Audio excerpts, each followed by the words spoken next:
बैठो। हाँ फिर मजाक हो जाएगी।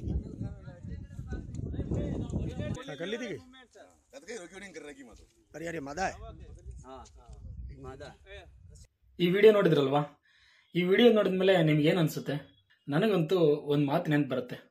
ಅದೇನಪ್ಪ ಅಂದ್ರೆ, ನಾವೆಷ್ಟೇ ಬುದ್ಧಿವಂತರಾಗಿರ್ಲಿ, ನಾವೆಷ್ಟೇ ಬಲಶಾಲಿ ಆಗಿರಲಿ, ಅನಾವಶ್ಯಕ ವಿಷಯಗಳಿಗೆ ತಲೆ ಹಾಕಬಾರದು. ನಿಜ ಅಲ್ವಾ? ನೋಡಿ, ಇತ್ತೀಚೆಗೆ ಕೆಲವೊಬ್ರು ತಮಗೆ ಆ ವಿಷಯದ ಬಗ್ಗೆ, ಆ ಘಟನೆ ಬಗ್ಗೆ ಮಾಹಿತಿನೇ ಇರಲ್ಲ, ಒಂದಿಷ್ಟು ನಾಲೆಡ್ಜು ಕೂಡ ಇರಲ್ಲ. ಆದ್ರೂ ಆ ವಿಚಾರಗಳಿಗೆ ತಮ್ಮದೇ ಆದ ಒಪಿನಿಯನ್ ಶೇರ್ ಮಾಡ್ತಾ ಇರ್ತಾರೆ.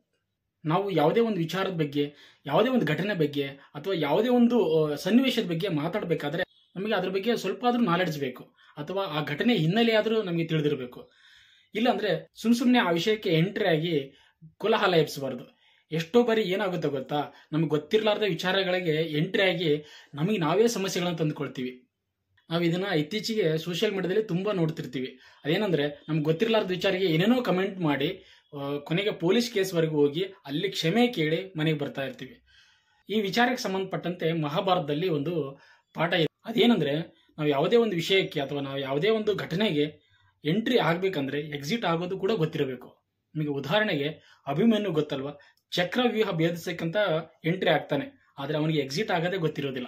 ಸೊ ಹಿಂಗಾಗಿ ನಾವು ಯಾವುದೇ ವಿಚಾರದಲ್ಲಿ ನಮ್ಮ ಒಪಿನಿಯನ್ ಅನ್ನು ಶೇರ್ ಮಾಡೋಕ್ಕಿಂತ ಮುಂಚೆ ಆ ಘಟನೆ ಬಗ್ಗೆ, ಆ ವಿಷಯದ ಬಗ್ಗೆ ಸ್ವಲ್ಪನಾದರೂ ತಿಳ್ಕೊಳ್ಬೇಕು.